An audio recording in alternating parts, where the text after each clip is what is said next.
Hello and welcome to EduCumi's YouTube channel. My name is Harsh Singh and in this video we shall discuss the featured news for 31st August 2021, which is on Parliamentary Oversight Mechanism. Now, we have seen n number of articles, we have discussed a lot of articles which spoke about how Parliament is not functioning effectively these days.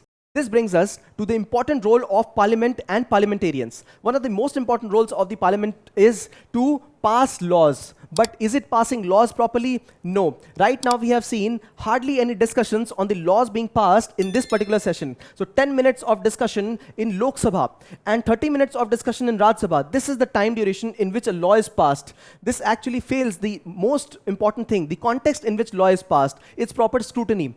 The Parliament needs to talk. That means it needs to deliberate, to discuss important issues. But instead of doing that, the Parliament gets disrupted, right? So there is decreased number of conversations and talks on important matters. We have seen this happening in last 4 sessions of Parliament when these sessions got curtailed. The first 2 got curtailed because of coronavirus. The third one got curtailed because of election campaigns, and the fourth one now because of disruptions. And this is where the opposition also is being questioned. Now, the Parliament also has got an important function of passing resolutions. So it passes resolutions to the effect to showing what it agrees with, what it does not agree with during discussions, important events and international affairs as well, right? So during these times, the minister only reads out the bill which has been created by the ministry. Instead of declaring and discussing the bills in details, they only read out that particular bill, and the bill is passed with voice vote. So these are the kind of questions which have been asked. In fact, it has been questioned the kind of people who are in the Parliament. So if we have intellectuals, probably the kind of discussions we would have had or we can have could have better quality, right? Now bills are being passed as money bills. So this is a mechanism in which we are bypassing Rajya Sabha's important scrutiny, right? Parliament also has got an important function of public representation. Is it actually representing people when it does not discuss and debates and important issues? No. It also has to uphold the law and make the government of the day accountable, but it is not doing so because it is not only holding its meetings, right? In the same context, the Supreme Court Chief Justice has pointed out this issue that most of the bills which have been passed in this session have been passed with voice vote, and this is a pathetic state of affairs. He also questioned the kind of people who are working in the Parliament. He says that we need better intellectuals and professionals like people who are lawyers, right? Now, ordinance, there has been an increase in number of ordinance which have been passed in this session. In fact, if you see the amount of the recommendations to the committees, to the select committees, standing committees, it has decreased with time. This is the 17th Lok Sabha, right? And in 15th Lok Sabha, we have had around 70% of bills which have been recommended to the committees for discussions. Then we have had 16th Lok Sabha, in which we have had 25% of recommendations. And now in 2020, this is the 17th Lok Sabha now, we have had hardly any bill being selected to the committees. In fact, in the year 2020, no bill being referred to the committees. So where is the parliamentary scrutiny? It is not there, right? And therefore, the government also tries to pass bills through money bills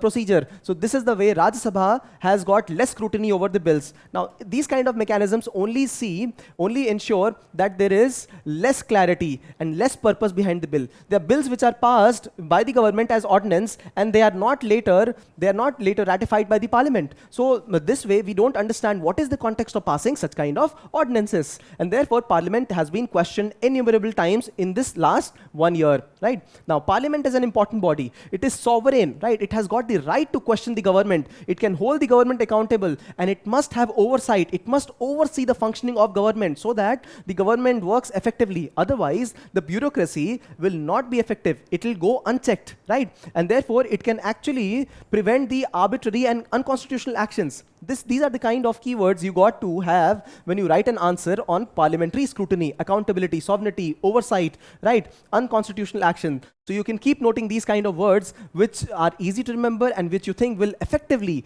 represent your point, right? Now, there are various ways in which Parliament can effectively monitor the working of the government. It can hold the executive accountable on its actions. It can hold them accountable on finances. It can also uphold the rule of law by questioning the abuse of power, by talking about in the 0 hour or by talking about into the question hour, right? So it has got public representation through ministers. It has got public representation through other members of the parliament, and therefore it needs effective deliberations. So this is the requirement which is not happening right now. Parliament oversight, this is a very beautiful diagram which has been made. Oversight can be done through questions and debates. It can also be done through parliamentary committees. Now, committees do not have the order of whips. That means all the members of this committee are free to discuss issues, right? They can talk about the criticism of the bill itself. Even the minister can do that. So why are we not referring the bills to select committees? This is one question. And Parliament can actually have a better mechanism to discuss these kind of questions in the question hour, in the 0 hour, right? So question hour is the first hour of the Parliament, and after that we start with the 0 hour. 0 hour is the one in which we discuss important urgent matters, and question hour is the one where we start to question the government. So the Parliament day starts with the question hour. We question the minister, and the minister is liable to respond. This is not the one in which the minister is liable to respond, not in 0 hour, but yes, in question hour they are liable to respond, and in question hour we actually hold the government accountable, and in 0 hour we talk about important and urgent issues of the day. We have discussed in many editorials some of the ways in which Parliament can actually have rules for working effectively. Now, the opposition says that it is not given proper way in which it can also represent its issues. Now, in British Parliament, we have seen that if there are more than 100 days of working, the agenda setting for 20 days is given to the opposition. We can have these kind of reforms for the Parliament itself. The Parliament is a sovereign body, right? So Parliament can in fact have its own laws on these particular matters, right? Role of opposition needs to be substantiated. It needs to be more robust. And in each of the floor of the House, the decorum has to be established. The Parliament can itself pass rules for procedure in Lok Sabha and Rajya Sabha, and have these examined and changed, right? Now, we must have this committee system in which the bills are referred to the committees, right? Attendance of ministers in these committees must be made mandatory. This can happen through very small amendments in the rules and procedures of Lok Sabha and Rajya Sabha. So these are important recommendations. Also, there are certain bodies, for example, Reserve Bank of India, for example, SEBI. Now, these are important bodies which have got lot of power, right? And they have been delegated important business of the government. So these bodies also must be brought into accountability by the parliamentary committees if they are functioning, and this is what is required, right? So there are important recommendations also being given in our article, right? You can go through them. Parliament is the cornerstone of democracy. It is the one which balances power with respect to the executive. It is also the one which shows the way to other legislatures at the state level, right? It also defends people's rights and interests. And this is why the effective functioning of Parliament is the most important and critical order of the day. In this light, you can take 30 seconds off and think about the discussion. Think about how parliamentary scrutiny is important, the functioning of Parliament is important. And after that, you can attempt this question. It says, discuss the need of parliamentary oversight with some recent examples and the various oversight tools used in the Indian Parliament. If you like our video, if you like our effort, share some love on us through likes, comments, and shares. If you subscribe to this channel, you will receive timely updates. Thanks for watching.